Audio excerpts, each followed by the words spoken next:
1장 4절로 8절의 말씀,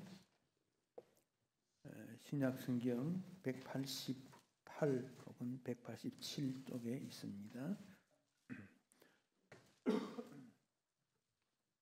사도행전 1장 4절에서 8절 우리 한 절씩 교독하겠습니다. 사도와 함께 모이사 그들에게 분부하여 이르시되 예루살렘을 떠나지 말고 내게서 들은 바 아버지께서 약속하신 것을 기다리라. 요한은 물로 세례를 베풀었으나 너희는 몇 날이 못되어 성령으로 세례를 받으리라 하셨느니라. 그들이 모였을 때에 예수께 여쭈어 이르되 주께서 이스라엘 나라를 회복하심이 이때니까 하니 이르시되 때와 시기는 아버지께서 자기의 권한에 두셨으니 너희가 알 바 아니요. 함께 읽습니다. 오직 성령이 너희에게 임하시면 너희가 권능을 받고 예루살렘과 온 유대와 사마리아와 땅끝까지 이르러 내 증인이 되리라 하시니라. 아멘. 다윗은 하나님께서 다윗 자기를 지으신 것이 기묘하다.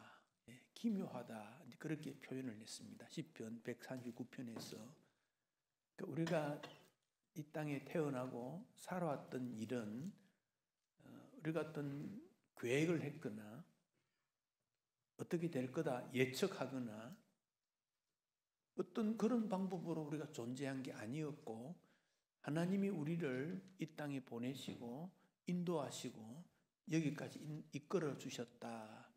그걸 우리가 받아들이게 되지요. 바울은 이런 일이 천지 만물이 지어지기 전에 만세 전에 이미 감추어져 있다가 때가 되어 드러난 것이다. 우리가 태어나고 예수 믿는 일이 이미 창조 전에 언젠가는 모르지만 하나님의 계획 속에 있다가 어떤 계기를 통해서 예수를 믿게 되고 또 주님 앞에 나가게 되었다. 그런 고백입니다. 그러니까 참 인생은 신비롭습니다. 우리 앞에 세계도 어떻게 될지 알 수가 없습니다. 하나님께서 우리를 구원하시는 그 은총과 그 방법은 내 생각과 전혀 다른, 그래서 고린도전서 1장에서는 하나님의 능력이요 하나님의 지혜다 그렇게 표현했습니다. 신앙생활은 그런 측면에서 볼 때 우리에게 정말 필요하면서도 신비롭고 또 장래가 보장되어 있는 하나님의 약속이다 하는 점을 기억하게 될 때 우리를 부르신 하나님 앞에 감사하게 되고 이렇게 예배를 드려서 하나님을 존귀하게 되는 그런 생활을 하게 되는 겁니다. 그래서 예배라는 것이 예의를 갖추어 경배하는 것입니다. 옷도 마음도 물질도 모든 것 준비해서 하나님 앞에 갖추어 올려드리는 예배 그렇게 표현을 합니다. 조금 더 내용을 좁혀보면 우리가 예수 믿고 구원받았다는 것을 어떻게 인정할 수 있겠는가? 내가 예수 믿고 구원받은 것 그것을 어떻게 확신할 수 있겠는가?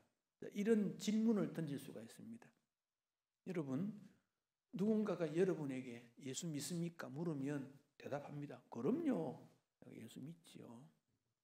예수 믿은 지 몇십 년이 되고 교회 생활하고 잘하지요. 확신도 있지요.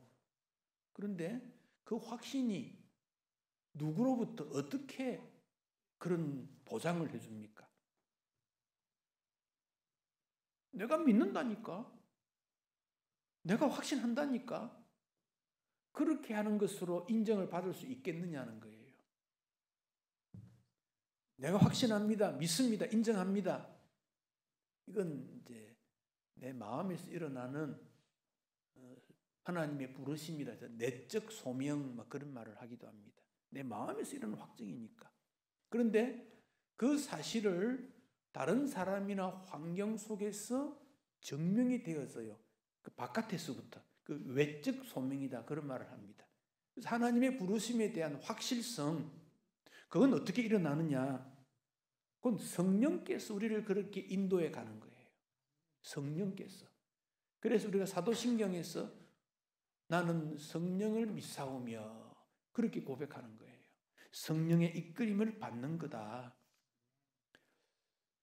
우리가 하나님으로부터 받는 모든 것을 은혜다 그리 말합니다. 은혜를 받는다. 가장 큰 은혜가 뭐냐? 예수 믿게 된 게 가장 큰 은혜예요.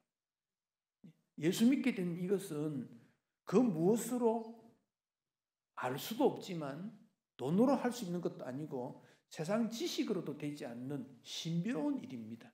이것은 성령 하나님으로부터 인도함을 받는 일입니다.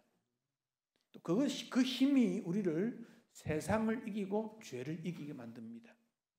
여러분, 나는 세상을 이겼다. 그렇게 말할 수 있는 사람이 누가 있습니까?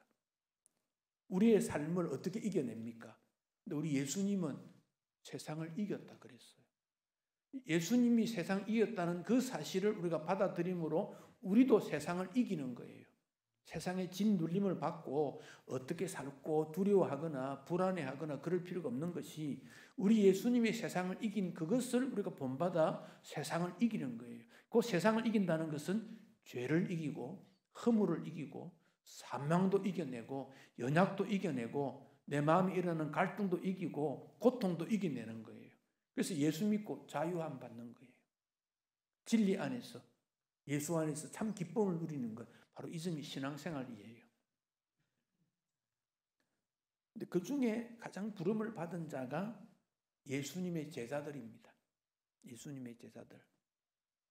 예수님의 제자는 부름을 받은 다음에 3년 동안 예수님과 함께 다닙니다. 함께 식사도 하고 잠도 같이 자고 예수님 말씀을 직접 듣고 예수님은 천국에서 이 땅에 오셨지 않습니까? 천국의 내용을 가장 잘 아시는 예수님이 제자들에게 직접 가르쳐 주었어요. 그러면 그 제자들이 하나님 말씀으로 가득했을 거 아닙니까? 이번 대학교에서 한 학기 공부하면 길면 16주, 좀 짧을 수도 있죠. 한 과목 3시간 하면 한 50시간도 안 돼요. 근데 그 시간 동안 공부하면서 나름대로 책도 읽고 교수의 강의도 듣고 전문 지식을 쌓는 거예요. 근데 제자들이 3년 동안 식사 같이 하고 잠을 같이 자고 다니시면서 예수님 기적을 보았지 않습니까? 엄청난 기적들을 눈으로 보고 어려울 때 예수님이 어떻게 하셨는가 보았고 수많은 갈등과 고통 속에 예수님은 천국의 모형을 잘 보여주었지 않습니까? 그런데 예수님이 십자가 지실 때 제자들은 두려웠습니다. 함께 있지를 못했습니다. 겟세마네 동산에서 기도하실 때 붙잡힐 때 제자들은 그때부터 이미 도망을 갔습니다. 베드로도 모른다 했고 마가라는 그 제자, 마가는 뭐 참 제자는 아니지만 그러나 사도에 준하지요. 겉옷을 벗어 던지고 도망갔다. 얼마나 다급했는지 몰라요. 그런 일이 일어났다 그랬습니다. 이것은 세상을 이기지 못했다는 거지요. 그러니까 우리 예수님이 사람의 힘으로 세상을 이길 수 없다는 것을 말씀하시면서 오늘 본문 4절에 사도들과 함께 있을 때 말씀을 하셨습니다. 예루살렘을 떠나지 말고 내게서 들은 바 아버지께서 약속하신 것을 기다려야 된다 그랬습니다. 기다려야 된다. 자, 여기 사도라 그랬지요. 사도는 12제자와 바울 13사람을 사도라 그래요. 그 말의 뜻은 보냄을 받았다는 뜻이에요. 그래서 제자들이 예수님의 보냄을 받게 됩니다. 그 제자가 보냄을 받는 과정이 있습니다. 아버지께서 약속하신 것을 기다려야 된다. 아버지가 약속하신 게 뭡니까? 성령을 보내주시겠다는 약속입니다. 성령을 보내주시겠다. 그 성령이 오기까지는 예루살렘 떠나면 안 된다 그럽니다. 안 된다. 아버지께서 약속하신 것, 여기에 대한 구체적 내용이 요한복음 14장에서부터 16장에 잘 나오는데 그 내용은 예수님께서 마지막에 제자들을 불러 모으고 성찬을 하시면서 성령이 너에게 임할 거다라고 보여주는데 그 장소가 마가의 집 다락방이에요. 그것을 다른 말로 다락방 강화 그렇게 말해요.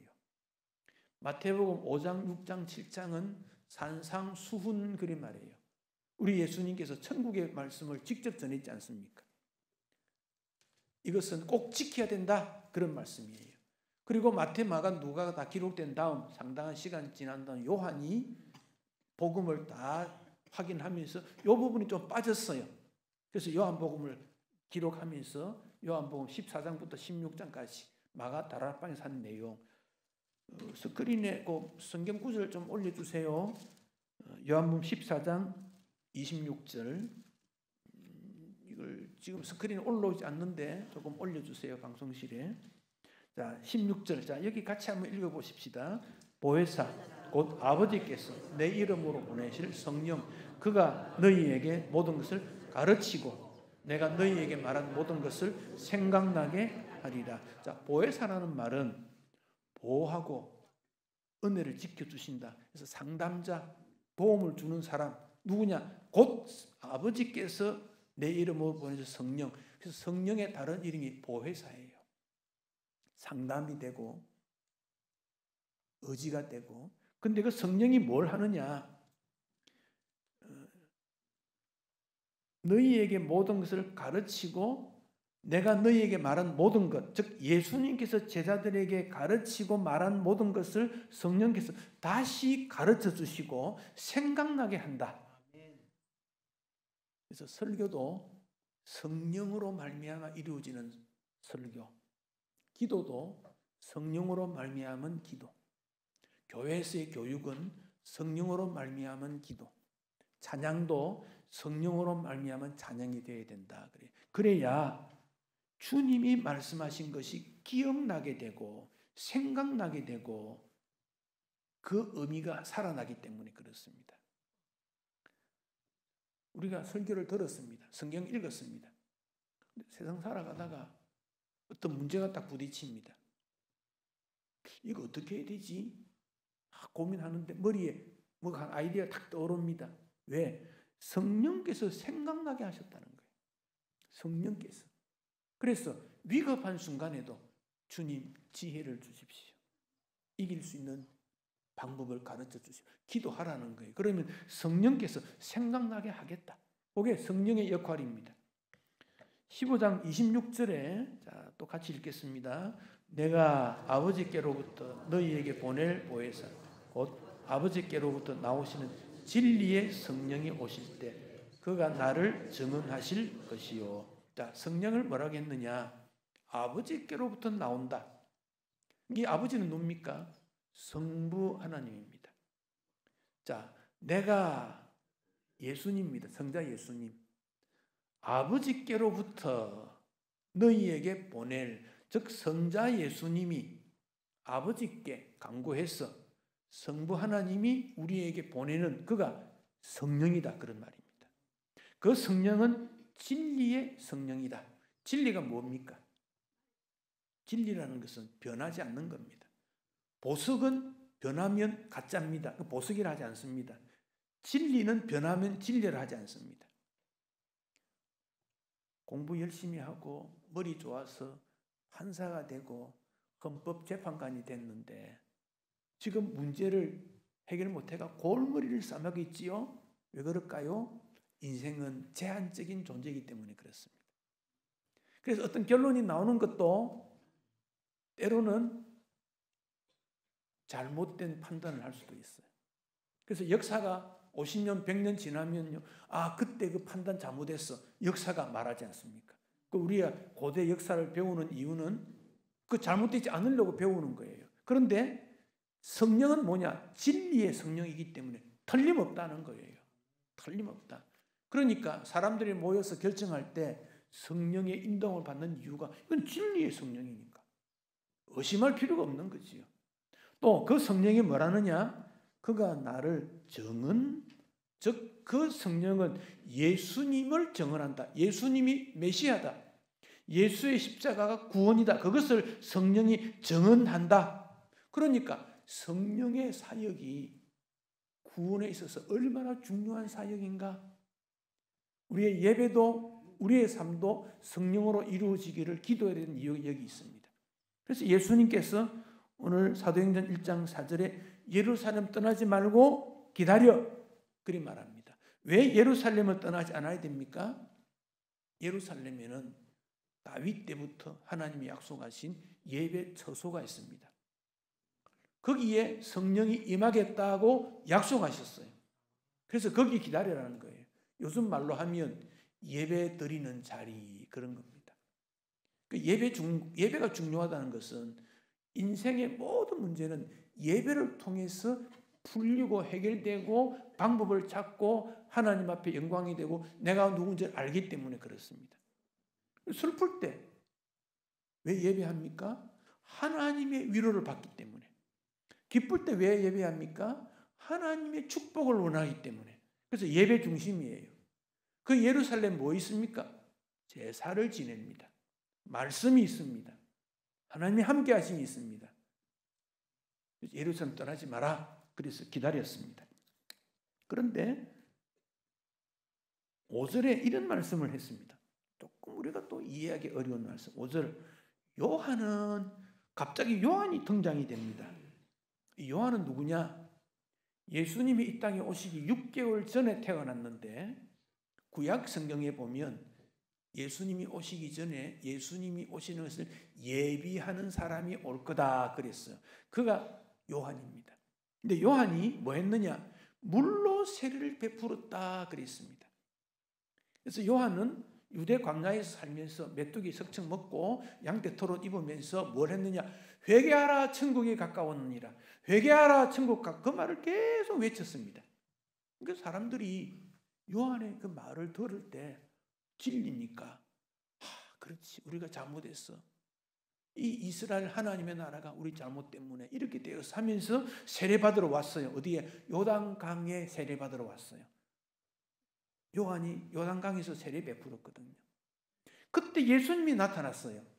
나에게도 세례를 베풀어라 그러는 거예요. 요한이 깜짝 놀랍니다. 아니, 내가 어떻게 예수님께 세례를 베풉니까? 하나님께서 오신 그분을 어떻게 베풉니까? 그러니까 그래야 의를 이루는 거다. 그러면서 세례를 받습니다.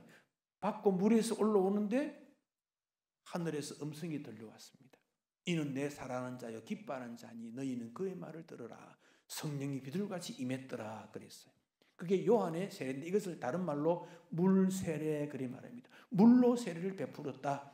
그런데 너희들은 몇 날 지나면 성령으로 세례를 받을 거다. 성령으로 세례를 하는 말이 나왔습니다. 자, 세례라는 게 뭔가? 씻는 예식입니다. 세수, 얼굴 씻는 게 세수입니다. 얼굴 씻는 게. 물로 씻는다 그런 말입니다. 마태복음 3장 11절에 자, 여기 요한의 말입니다. 자, 나는 너희로 회개하게 하기 위하여. 나는 요한입니다. 요한이 이스라엘 백성들에게 너희를 회개하기 위해서 물로 세례를 베푼다. 근데 나는 그분의 신발을 들고 다니는 것도 안 된다. 다른 성경에 신을 묶고 푸는 것도 못한다. 왜? 그분은 성령과 불로 너희에게 세례를 베풀 거다. 앞에 요한의 세례를 물 세례라고 말하고 성령 세례가 나오고 불 세례란 말이 나왔습니다. 여기 세례라는 의미를 베드로가 뭐라고 설명했느냐 한 번 더 보겠습니다. 물은 뭐냐? 세례 베풀 때 물을 말하지요. 예수 그리스도께서 부활하심으로 말미암아 이제 너희를 구원하는 표. 세례 베풀 때 물을 잠그는 건 침례라 그러고 뿌리는 걸 세례라 그럽니다. 같은 의미입니다. 그런데 이 물은 표시다. 표시. 자, 여러분, 어떤 종파에서는 세례받지 못하면 구원받지 못한다고 말하는 종파가 있어요. 천주교에 영세라는 게 있어요. 영세. 같은 세례 종류예요. 근데 영세 안 받으면 구원 없다 그래요. 기독교에서도 세례나 침례 안 받으면 구원 없다라는 데서 그건 잘못됐습니다. 세례는 구원과 관계가 없지만은 구원받은 표시라는 표시. 그리고 세례 받음으로 교회 회원이 되는 표시가 되었다. 구원은 표시다 그 말이에요. 그런데 베드로는 뭐라고 하느냐? 이는 육체에 더러운 것을 제하여 버리는 것이 아니고, 앞에 세례와 좀 다르지요. 육체에 더러운 것을 제하는, 씻어내는 것, 그거 아니고 하나님을 향해서 선한 양심을 구하는 거다. 베드로는 이런 내용으로 설명을 했습니다. 더 깊은 수준으로 설명을 합니다. 자, 조금 더 설명하겠습니다. 구약시대 백성들이 자기 죄를 용서받기 위해 양이나 비둘기나 경제적으로 여기서 소를 가지고 옵니다. 그럼 제사장이 그 제물을 받습니다. 제물을 가져온 사람이 그 양머리 위에 손을 탁 얹습니다. 죄의 전가 그럽니다. 사람이 죄가 양에게 넘어갑니다. 그리고 제사장이 양을 잡습니다. 껍질을 벗기고 각을 뜨고 내장을 다 제거하고 불에 태웁니다. 화제, 번제 이럽니다. 불에 태워 올립니다.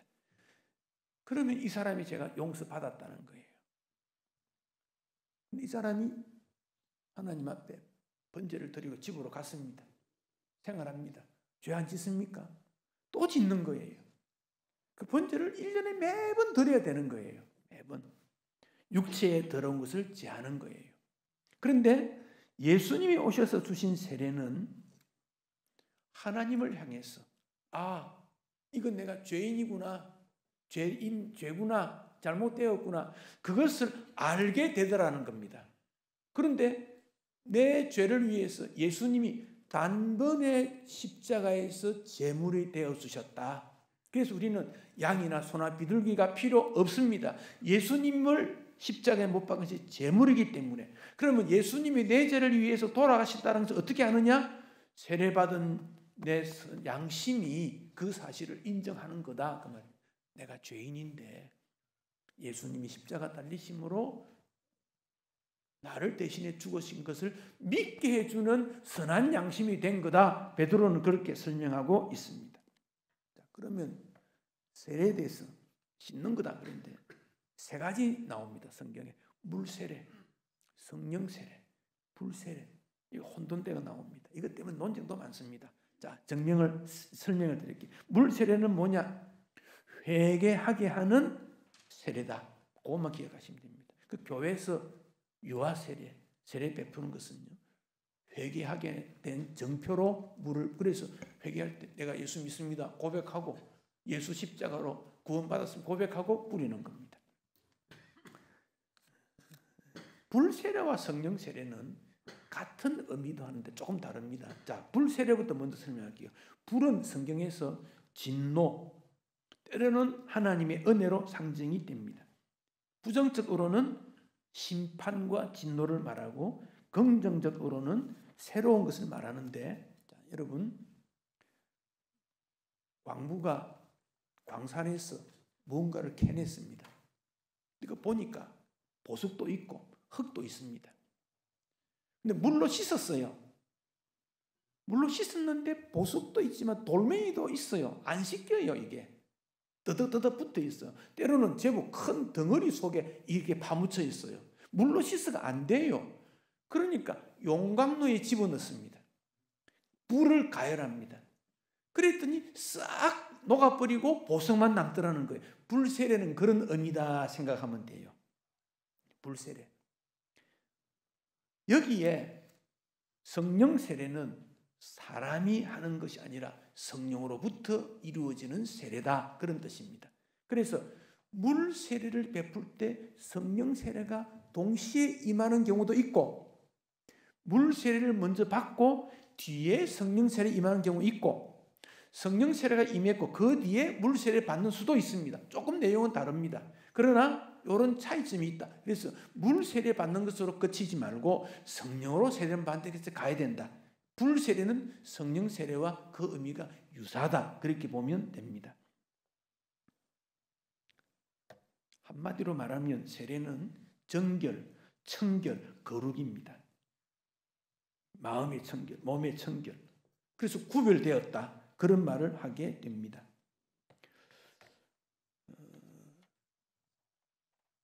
레위기에서는 이것을 정결의식이다. 그래서 아주 복잡하게 말되어 있습니다.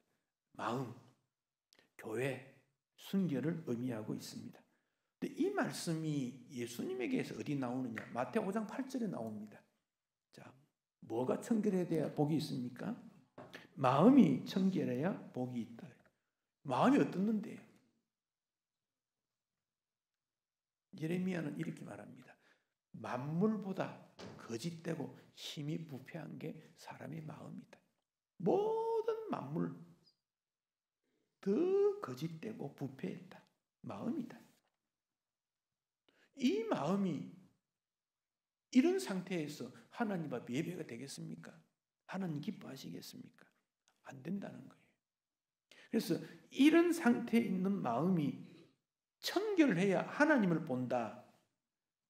이것은 성도라 그리 말합니다. 예수 믿고 거룩한 백성이 되었다 그렇게 말합니다.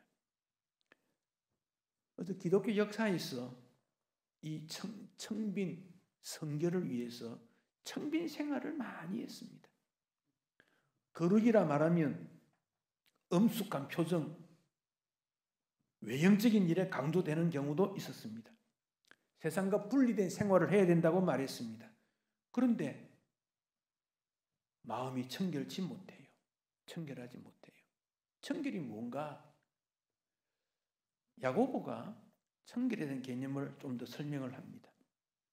더욱 큰 은혜를 주시는데 어떤 은혜 주시느냐? 교만한 자를 물리치고 겸손한 자에게 은혜를 베푸신다. 그래서 하나님께 복종해라. 마귀를 대적해라. 자, 사람에게 두 마음이 있다는 겁니다. 하나님과 마귀 두 가지가 있다는 겁니다. 이거 왔다 갔다 한다는 거죠. 마귀 마음이 뭡니까? 자기 중심이지요. 어떤 마음입니까? 내가 최고라고 생각하는 교만입니다. 하나님 중심 마음 무엇입니까? 겸손입니다. 그러니까 하나님 앞에 복종하는 마음 있습니다. 마귀를 대적하게 됩니다. 하나님과 가까이 되게 됩니다. 그런데 두 마음을 품으면 안 되더라는 거예요.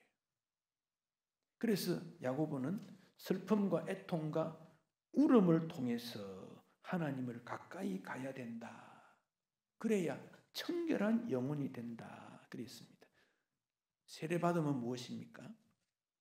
깨끗한 마음이 되어서 하나님을 가까이 하는 마음이 될 때 그를 구별된 거룩한 성도로 하나님 앞에 나타나게 되고, 그래서 겸손해질 때 주님은 너를 인정해주는, 높여준다는 교훈을 주고 있습니다. 세례는 청결입니다. 겸손으로 이어져야 합니다. 근데 예수님께서 성령으로 세례를 받아야 된다고 제자들에게 가르쳤습니다. 왜냐하면 성령으로 세례 받지 아니하면 온전한 이끌림을 받는 일에 무언가 부족하다는 겁니다. 그래서 예수님께서 제자들에게 성령으로 세례 받는 것을 위해 너는 기다려야 된다. 그리고 바울은 성령으로 말미암아 예수 그리스도 안에서 우리가 한 몸이 되었다라고 교훈하고 있습니다. 그래서 성령 충만하라는 말씀은 성령을 받음이 지속적으로 이루어져야 된다. 성령이 우리에게 지속적으로 이루어져야 된다. 왜? 거룩한 영이기 때문에 마음에 두 마음을 품고 더러운 성령이 머물지 않습니다. 떠나가 버립니다. 그러니까 우리에게 어떻게 됩니까? 근심하게 됩니다. 그러나 계속적으로 마음을 청결하게 되면 성령이 계속 머뭅니다. 그것을 성령 충만 그렇게 말합니다. 그래서 예수님께서 예루살렘 떠나지 말고 기다려 했더니 여자들, 예수의 어머니 마리아, 아우들이 함께 기다려서 기도했다. 성령이 임하기를 기도했다. 하여튼 2장 3절 4절에 성령이 임한 모습입니다. 마치 꼭 이건 아닌데 사람 눈으로 볼 때 이런 방법으로 성령이 임했더라. 불의 혀처럼 갈라지는 것들이 그들에게 보였다. 촛불 같은지 우리가 불을 태우면 뾰족뾰족 불이 크고 작지 않습니까? 그런 것처럼 보였는데 각 사람 위에 하나씩 임했다. 그들이 다 성령의 충만함을 받았다. 오순절 성령이 임했을 때 불의 혀처럼 그 모인 그들 마가다락방에 임했다는 겁니다. 그런데 각자 위에 임했다. 여러분, 우리가 함께 예배를 드리는데 어떤 분은 은혜를 받고 성령 충만함을 경험하는데 어떤 분은 냉랭하고 더 냉소적으로 되는 이유가 있습니다. 왜? 성령이 임했느냐 임하지 못했느냐에 따라 달라지더라는 겁니다. 성령이 임한 결과로 성령이 말하게 하심을 따라 다른 언어들로 말하기를 시작했다. 이 뒷부분 구절은 다음에 제가 설명을 다시 한번 드리겠습니다. 빌 브라이트 박사, 이분 누냐? 국제 대학생 선교회 CCC 그러죠. 대학교에서 복음을 전하는 선교 단체입니다. 세계적인 단체입니다. 아주 우리나라도 이 CCC를 통해서 대학생들 복음을 많이 들었는데 능력 있는 삶과 성령 책 이름입니다. 이렇게 말합니다. 성령의 사람은 성령님께 그 삶을 지배하도록 맡겼기 때문에 많은 문제들 가운데 여유를 가집니다. 조용히 확신 있는 태도로 문제들을 대처할 수 있습니다. 왜냐하면 성령의 능력을 알기 때문에 그렇습니다. 그리 말합니다. 왜 우리가 주님께 내 짐을 맡깁니까? 주님이 우리를 돌보시기 때문에 그렇습니다. 그렇기 때문에 성령님께 우리의 일을 맡기면 두려워할 필요가 없습니다. 뭐가 문제입니까? 뭐가 문제입니까? 뭐가 연약입니까? 뭐가 모자랍니까? 성령께서 인도하시는데 맡기라는 겁니다. 성령께서 명령하시면 순종하면 되는 거예요. 왜? 능력의 하나님이시니까. 이런 양을 찾읍시다. 내가 저 사람에게 관계가 안 좋은데 저 사람이 하면 나 어떻게 될 텐데. 성령의 역사하시는 걸 믿고 하는 것이지 성령의 역사를 믿지 않고 어떻게 전도합니까? 성령의 역사하심을 믿기 때문에 전도도 하고 봉사도 헌신도 어떤 결정도 하는 거예요. 하나님 기뻐하신 결정하는 거예요. 이거 하면 지금 우리에게 가진 게 없는데 하나님 기뻐하실까? 기뻐하시면 해야 돼요. 왜? 기뻐하시는 일을 하나님이 하면 하나님 채워주시는 거든. 그게 믿음 아닙니까? 나만 장군이 요단강에 몸을 7번 담그라. 그거 하기 싫은 거예요. 왜? 인생으로 볼 때는 할 수가 없어요. 그런데 하나님의 명령이니까 하면 달라진다. 하니까 달라지더라는 거예요. 그게 성령의 역사라는 겁니다. 성령의 능력이요. 성령의 은혜를 말하는 겁니다. 이 일이 하나님 기뻐하신 일이냐? 기쁘다 생각하면 해야지. 왜? 성령의 역사하심이니까. 일을 하면 안 되겠는가? 하지 말아야지. 성령이 금하게 하니까. 내 판단이 아니고 성령 하나님의 판단이 뭐냐를 중요하게 여기라 그 말씀입니다. 그게 교회의 역사고 하나님 나라의 일인 것을 기억하게 됩니다. 여러분 종로 3가 가면 연동교회라는 게 있습니다. 연동교회. 이 교회는 게일 선교사가 세웠던 그 교회인데 뭐 외국 사람이 복음 전하는데 뭐 반응이 있겠습니까? 그때 그 고찬익 사실 이름이 그 뒤에 주 고씨입니다. 고씨 성만 있습니다. 이분 뭐 하는 사람이냐? 가죽신 만드는 일을 합니다. 종로통에 시장가에 앉아서 가죽신 만드는 사람입니다. 천민 출신이고 신세를 타령하고 술 노름에 짖었던 사람입니다. 관가에 끌려가 매도 맞고 빚을 많이 져서 자살을 해볼까 그렇게도 생각했던 사람입니다. 게일 선교사가 이 고씨에게 전도지를 전해줍니다. 그 전도지 내용은 야곱에 대한 내용인데 하나님께서 야곱에게 네 이름이 뭐니? 라고 묻는 게 있습니다. 야곱입니다 했을 때 이제는 야곱을 하지 말고 이스라엘을 하라 하는 내용입니다. 그 전도지 전해줍니다. 그러니까 이 사람이 그거 가지고 집에 갔습니다. 밤에 잠을 자는데 꿈에 성령이 나타났습니다. 내 이름이 무엇이냐? 성령이 묻습니다. 너무너무 두려웠습니다. 이런 일이 한 번도 경험치 못했고 놀라운 일이니까. 그러니까 머뭇거립니다. 고까지만 나오지 더 이상 말이 안 나옵니다. 내리면 뭐냐? 또 물음이 나옵니다. 예, 내 이름은 고가고요. 싸움꾼이고 술꾼이고 망난입니다. 누구신지 모르지만 용서해 주세요 라고 말을 하는 겁니다. 그런데 흰옷 입은 사람이 나타나서 그의 몸을 만지며 이제 너는 내 아들이다.